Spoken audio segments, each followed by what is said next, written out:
Come with me. 3 simple words that would change 3 lives forever on the coldest October night when a single father found a paralyzed young woman sleeping on concrete beside an empty bus stop.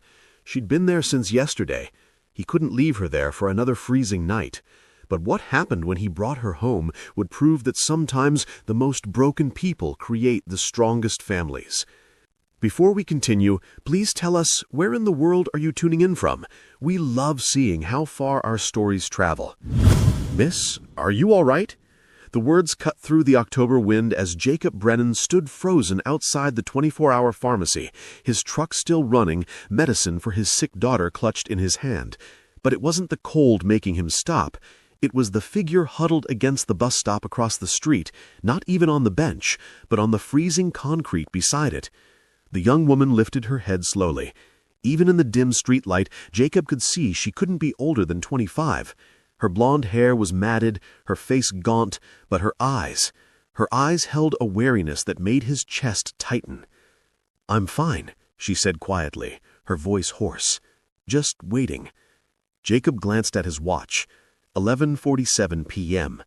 The buses stopped running at 10. It's almost midnight. The woman tried to shift position but winced. "I know.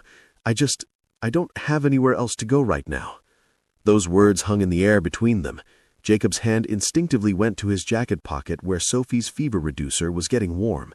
His 7-year-old was at home with Mrs. Kowalski, burning up with fever waiting for medicine. He should go. Any reasonable person would go. "How long have you been out here?" "Since yesterday," she admitted, then quickly added, "But I'm okay, really. I've managed before." Since yesterday. The words hit Jacob like a physical blow. This young woman had been sleeping on concrete for over 24 hours, in the wheelchair, in October, and she was trying to convince him she was fine. Jacob found himself crouching down to her level, his knees protesting against the cold pavement. "What's your name?" "Ella," she said, after a pause. "Ella Winters." "I'm Jacob Brennan." He stood up, running his hair through his hair, a nervous habit he couldn't shake. The motion knocked his wallet from his pocket, and a photo fluttered to the ground. Ella reached for it before he could, her movements surprisingly quick. She stared at the picture, him and a little girl with curls, both grinning at the camera, matching father-daughter dance sashes across their formal clothes. "You have a daughter?" she asked, something shifting in her expression. "Sophie. She's 7, thinks she knows everything about everything." His voice softened automatically, the way it always did when he talked about Sophie. "Lost her mom 3 years back. It's just us now." The admission hung between them, unexpected and raw. Jacob hadn't meant to share that. But something about this moment, this woman alone in the dark, made the truth slip out. Ella handed the photo back carefully. "She's beautiful. She has your smile." "She has her mother's everything else." Jacob tucked the photo away. Then, before he could second-guess himself, before logic could override instinct, he spoke again. "Come with me." Ella looked up at him, confusion crossing her features. "What?" "Come with me," Jacob repeated, more firmly this time. "It's supposed to drop below freezing tonight. There's a cold front coming through. You can't stay here." I can't pay you or anything. I don't need charity." "I'm not offering charity. I'm offering a warm place for the night. My daughter's sick. I need to get home with her medicine, and I can't leave knowing you're spending another night on concrete. I just can't." "You don't even know me. I could be dangerous. You're not," Jacob said simply. "Dangerous people don't worry about being dangerous." Ella stared at him for a long moment, searching his face for something, maybe sincerity, maybe threat, maybe just trying to understand why a stranger would stop on a cold night for someone society had clearly forgotten. "Why?" she finally asked. "Why do you care?" Jacob thought about lying, thought about giving some easy answer about civic duty or human kindness, But looking at this young woman who'd been invisible to everyone else for 2 days, he told the truth. Because 3 years ago, right after my wife died, I stood in a pharmacy parking lot just like this one, holding Sophie, completely lost. I didn't know how I was going to make it through the night, much less raise a daughter alone. An old man stopped, saw me crying, and said 5 words that saved me. "You don't have to hurry." He stayed with me for an hour, just talking, until I could breathe again. I never even got his name. Jacob extended his hand. "So I'm asking you, let me be that person for you tonight. Just tonight. Tomorrow you can go back to managing on your own if that's what you want. But tonight, come with me." The October wind picked up, rattling the empty bus stop sign. Somewhere in the distance, a siren wailed.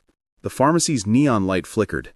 And in that moment, Ella Winters made a decision that would change everything. She took his hand. Getting Ella into the truck was a process. She insisted on doing as much as she could herself, transferring from the wheelchair to the passenger seat with practiced movements, despite her obvious exhaustion.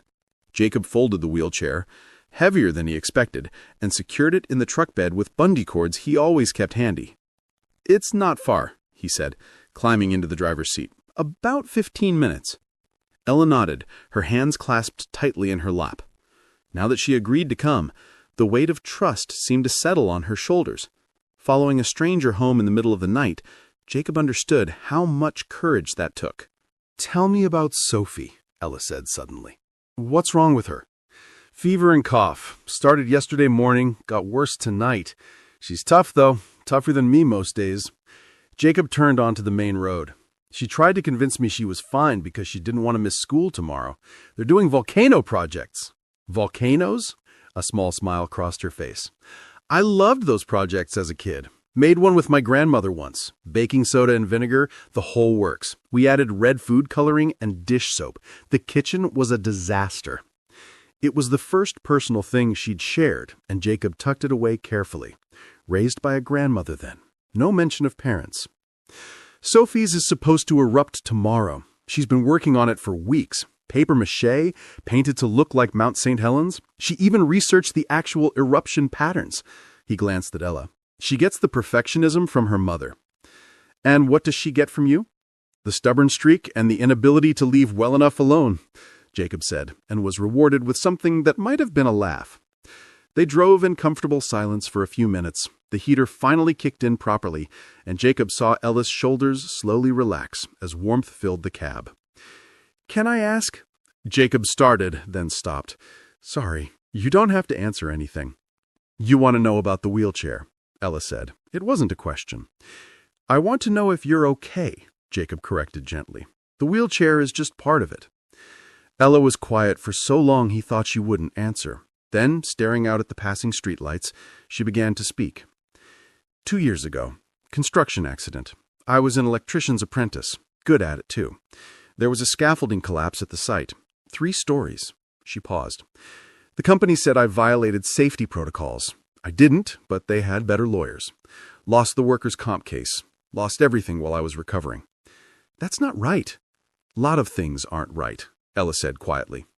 "But you learn to adapt, or you don't survive." Jacob turned into his neighborhood. Modest houses with small yards, porch lights creating pools of yellow in the darkness. Mrs. Kowalski's house still had the living room light on. "That's my neighbor," Jacob explained, seeing Ella tense. "She watches Sophie when I have to go out.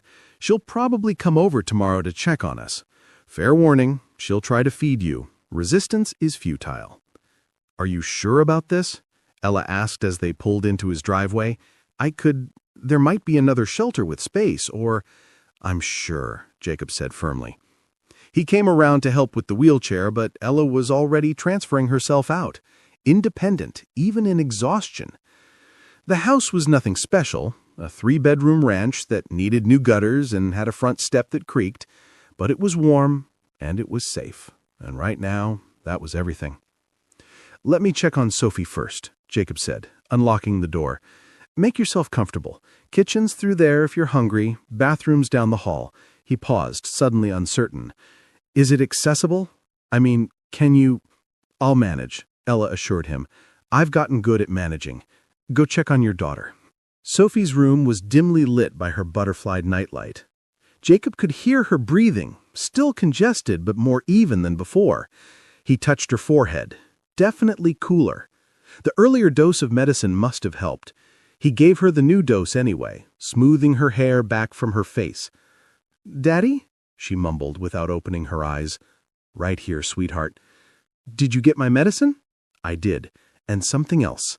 We have a visitor who needs our help. Is that okay?" "Like when we helped that bird with the broken wing?" "Kinda like that, yeah." "Okay. Can I meet them tomorrow?" "If you're feeling better. Sleep now, baby." She was already drifting off again, one hand clutching her stuffed rabbit, Mr. Hoppy. When Jacob returned to the living room, he found Ella hadn't moved from just inside the doorway, as if she was afraid to enter any further. "I don't want to impose." "You're not. Are you hungry? I can heat up some soup. There's leftover chicken noodle, Sophie's favorite when she's sick." Her stomach chose that moment to growl audibly, and she flushed. "Maybe a little hungry." Have you ever seen someone try not to cry over a bowl of soup? Jacob watched as Ella took her first spoonful of the reheated chicken noodle, her eyes closing as if it was a gourmet meal instead of something from a can he doctored with extra vegetables. "When did you last eat?" he asked gently. "Yesterday morning. The shelter had breakfast before my time was up." "The 30-day limit?" She looked surprised. "You know about that?" "My company does volunteer work sometimes." "Riverside Shelter, right? They're good people, but overwhelmed." "They tried to help.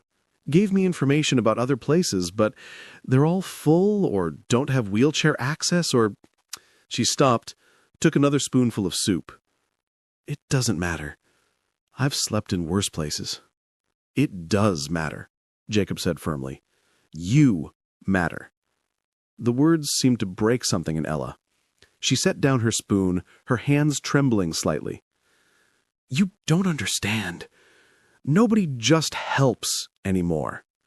There's always a catch, always something they want. So what do you want? Because I need to know now, before I get comfortable, before I let myself believe. I want you to be safe tonight. I want you to be warm. I want you to eat until you're full and sleep without worrying about freezing or being hurt. That's all.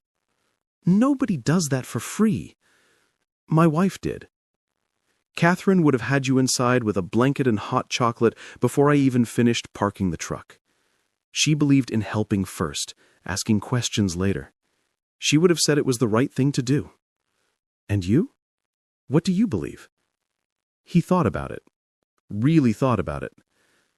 "I believe that we're all just trying to make it through. And sometimes, on the really dark nights, we need someone to remind us that morning's coming." They sat in silence while Ella finished her soup. Then another bowl. Then a sandwich Jacob insisted on making. As she ate, she began to talk. Small things at first. How she'd been an honor student. How she'd gotten her apprenticeship through a vocational program. How she was saving for college when the accident happened. "I was going to be an electrical engineer. Had it all planned out. Work during the day, classes at night. I was good with circuits, understanding how power flows, how to make things work." "You still are," Jacob pointed out. "The accident didn't change your mind." "No, but try explaining that to anyone. They see the chair first. Sometimes they don't see anything else at all." It was nearly 2 a.m. when Jacob showed Ella to the spare room. It was cluttered with boxes and Sophie's old toys, but the bed was clean and the heat worked. "This is too much," Ella started. "It's a bed and a roof. That's not too much. That's basic human decency." He paused at the door. "The bathroom's right across the hall. There are clean towels in the cabinet. If you need anything—" "Jacob," Ella stopped him.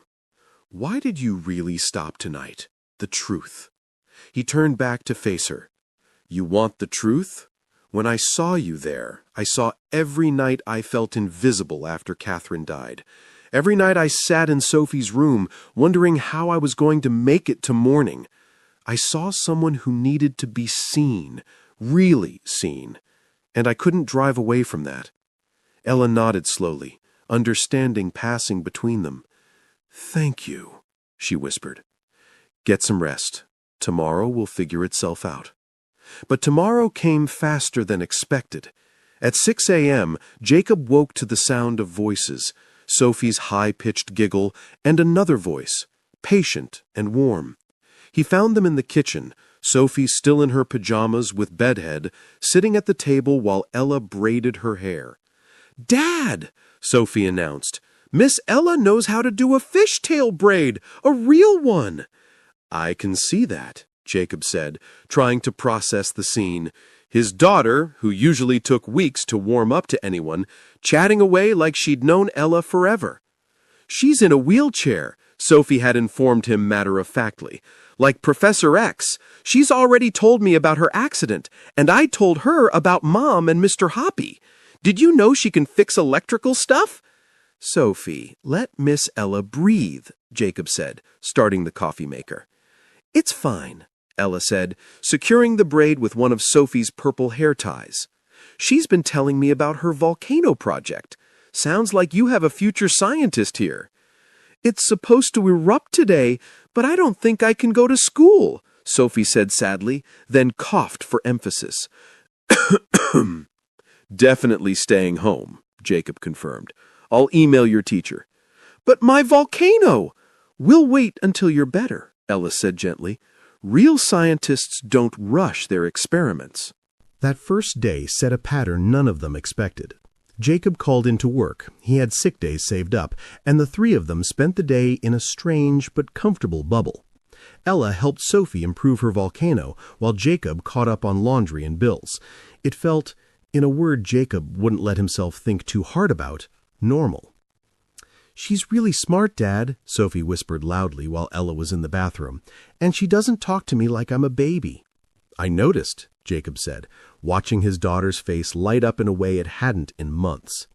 That evening, while Sophie napped on the couch, Ella insisted on looking at the electrical outlet in the kitchen that had been sparking. "You don't have to," Jacob started. "I want to. It's dangerous, especially with Sophie in the house." She examined the outlet with practiced eyes. "You have tools?" 20 minutes later, she diagnosed and fixed the problem, a loose wire that could have started a fire. "You saved us," Jacob said, impressed. "You saved me first," Ella replied, simply. 3 days passed, then a week. Jacob went back to work, but Ella stayed, helping with Sophie, organizing the chaos that had accumulated since Catherine's death, bringing order to their disrupted life. She insisted it was temporary, just until she figured out her next move. "The shelter might have space next week," she mentioned on day 10. "Right," Jacob said. "Or there's a program downtown." "Sophie would miss you," he interrupted, then cleared his throat. "I mean, if you left suddenly. She's gotten attached." "Just Sophie?" The question hung unasked between them. Week 2 brought a routine. Ella would get Sophie ready for school while Jacob made breakfast.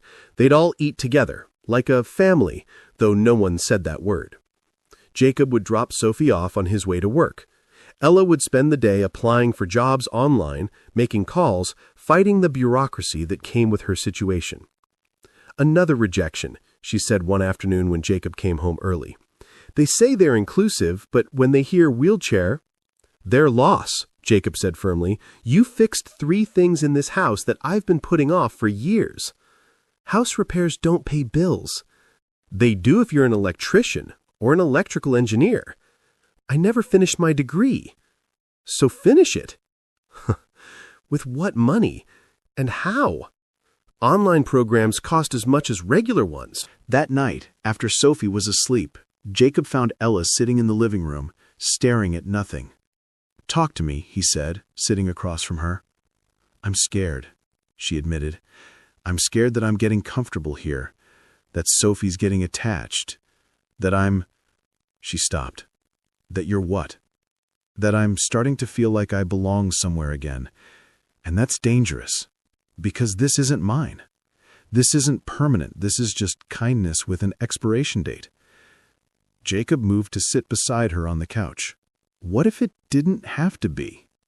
"Jacob. No, listen. You're good for Sophie. You're good for this house.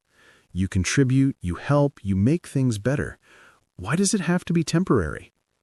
Because that's not how the world works. People don't just take in strangers permanently.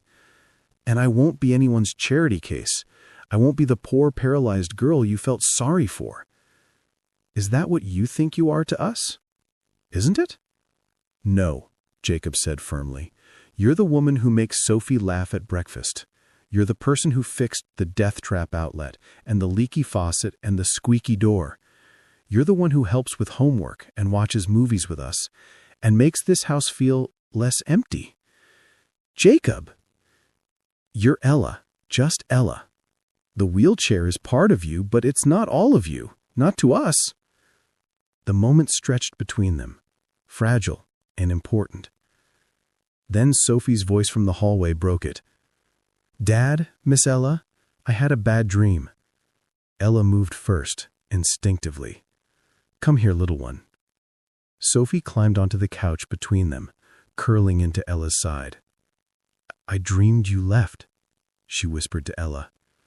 You went away like Mommy did. Oh, sweetheart, Ella said, her voice thick. I'm right here. Promise you won't leave? Ella looked at Jacob over Sophie's head. He saw the war in her eyes, the desire to comfort Sophie, battling with the fear of making promises she couldn't keep.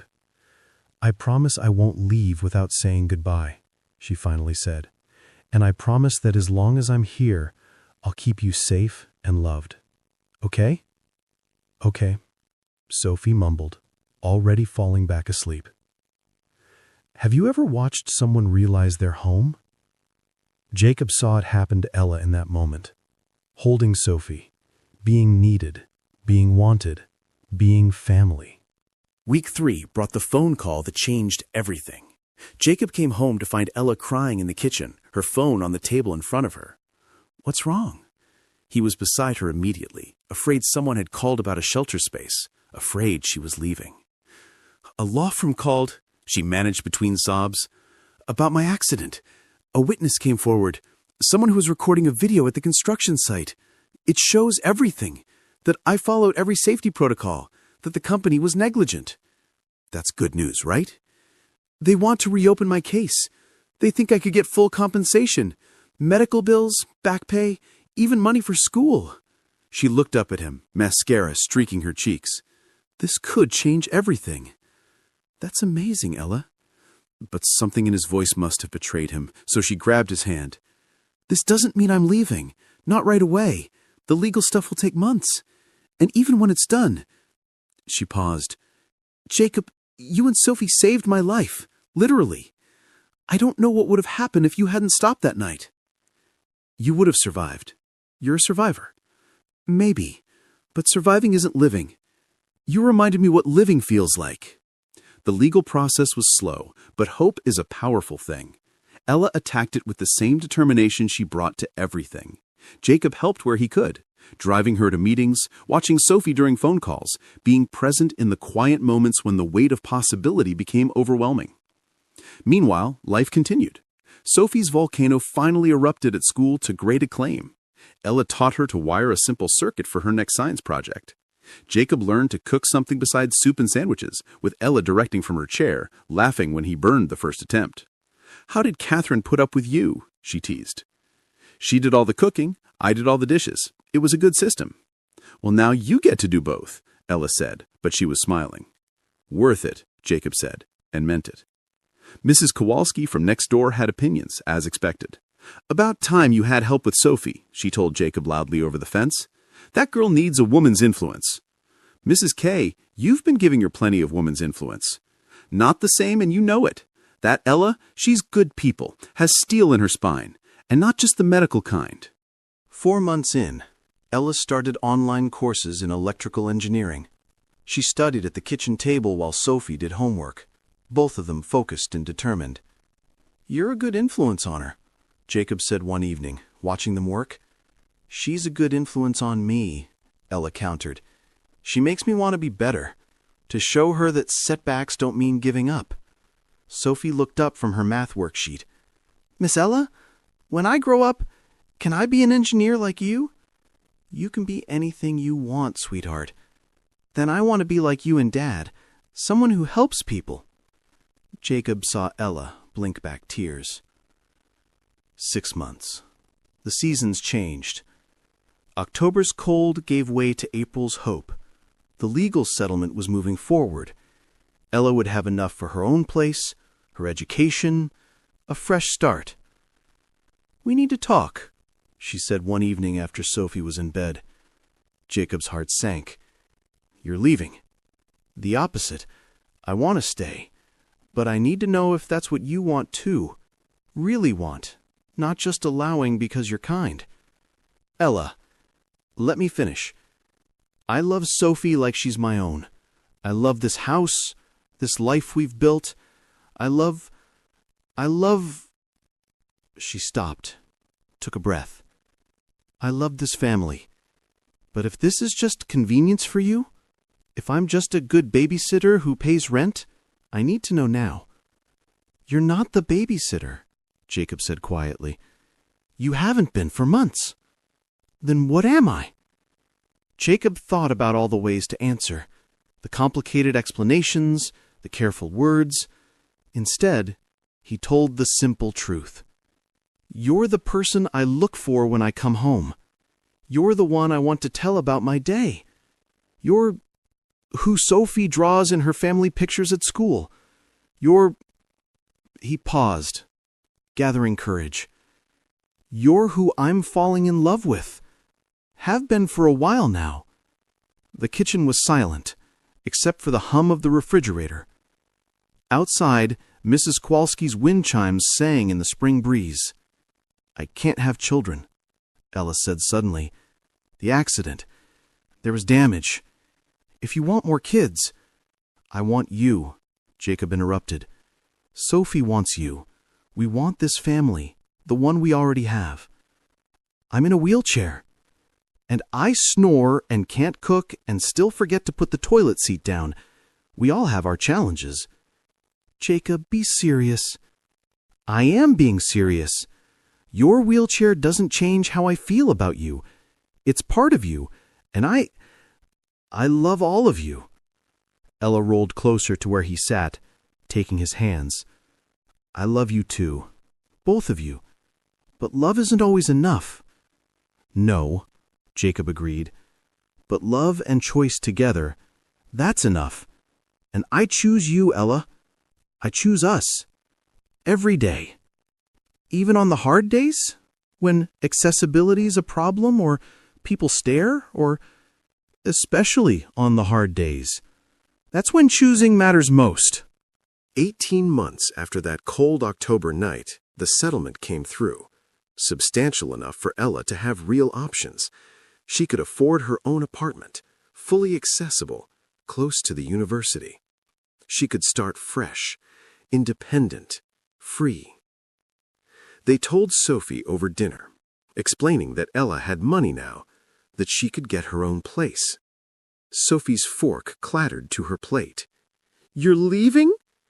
"Sophie," Ella started. "You promised." Sophie's eyes filled with tears. "You promised you wouldn't leave without saying goodbye, but you also promised to keep me safe and loved, and you can't do that if you're gone." "I don't have to leave," Ella said quickly. "I have choices now." "Then choose us," Sophie cried. "We chose you. Dad chose you that night at the bus stop. I chose you when you did my hair. We keep choosing you every day. Why won't you choose us back?" Jacob watched Ella's face crumble. "Oh, sweetheart, I do choose you every single day." "Then stay." "It's not that simple." "Yes, it is," Sophie interrupted with 7-year-old certainty. "Love is simple. You love someone, you stay with them. Mom couldn't stay because she died. But you're not dying. You're just scared." Out of the mouths of babes, Jacob thought, watching Ella process Sophie's words. "You're right. I am scared. I'm scared of being too much trouble, of not being enough. of taking advantage of your dad's kindness. My dad's not just kind, Sophie said firmly. He loves you. I heard him telling Mrs. K yesterday. Jacob flushed. Sophie, what? It's true. And Miss Ella loves us. So why is everyone making this so complicated?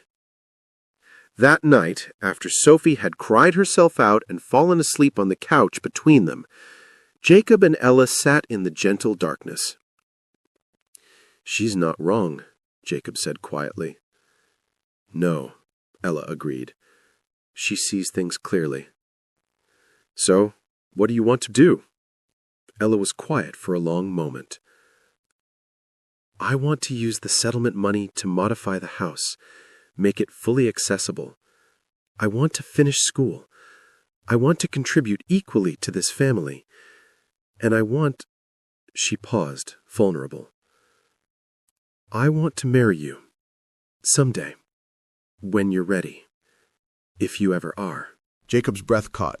Ella, I know it's fast. I know we've only known each other for months, not even up to years. But when you know, you know. And I know I want this. Alas. Forever. 2 years after that October night. The backyard was decorated with white lights and Sophie's handmade paper flowers. Mrs. Kowalski had invited the entire neighborhood, declaring it the event of the decade. Jacob stood at the makeshift altar, really just an arch of garden lattice decorated with ivy, watching Ella come down the aisle in her wheelchair, wearing a simple white dress and the biggest smile he'd ever seen. In his vows, Jacob said, 2 years ago, I thought I was rescuing you. But the truth is, you rescued us. Sophie and I were surviving, but we weren't living. You taught us that broken doesn't mean worthless, that different doesn't mean less than, and that sometimes the best families are the ones that find each other in the most unexpected ways.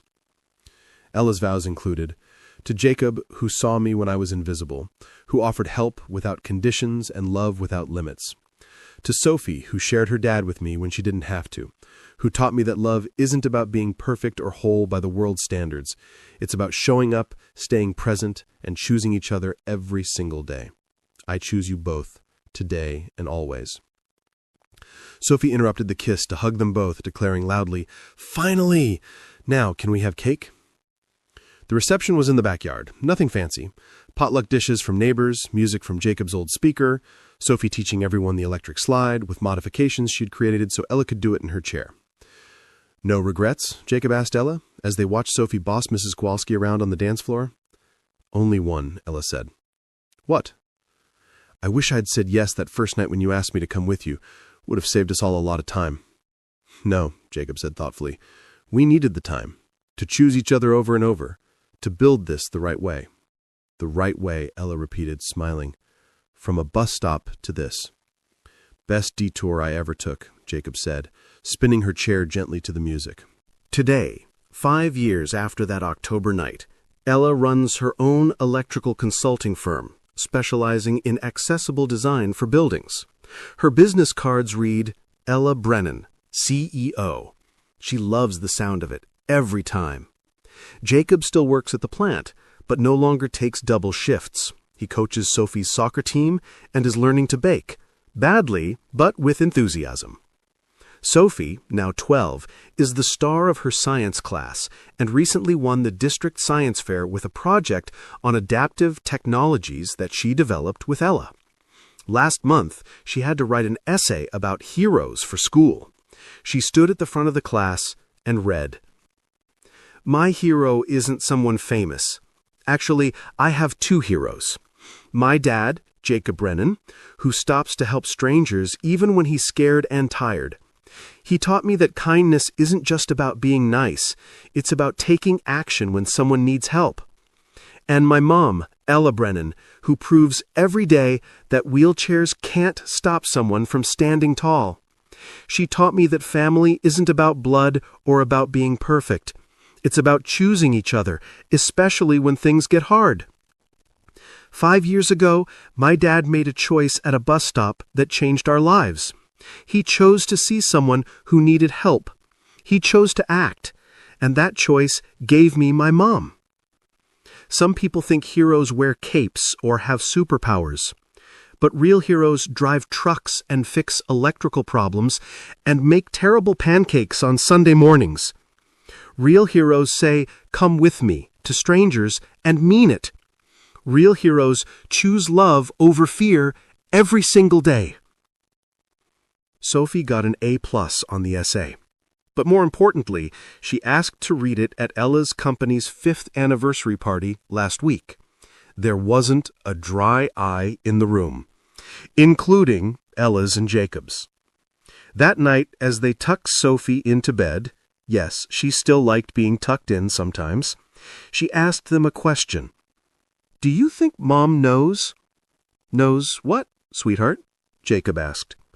"My first mom, Catherine. Do you think she knows about our family now, that we're okay?" Eller and Jacob exchanged glances over Sophie's head. "I think," Ella said carefully, "I think love doesn't disappear when someone dies. I think your first mom's love is part of what brought us all together. Her love for you and your dad made you both the kind of people who could open your hearts to someone new." "So she's still part of our family?" "Always," Jacob said, "just like you'll always be part of ours, no matter where life takes you." "I'm not going anywhere," Sophie declared. "Even when I'm old, I'll just build a bigger house for all of us." After she fell asleep, Jacob and Ella sat on the porch, watching the stars. The same stars that had witnessed that October night 5 years ago. "Ever wonder what would have happened if you hadn't stopped?" Ella asked. "I try not to," Jacob said honestly. "It hurts to think about." "I would have survived, somehow. I always did before. But Jacob," she turned to face him, "surviving isn't living.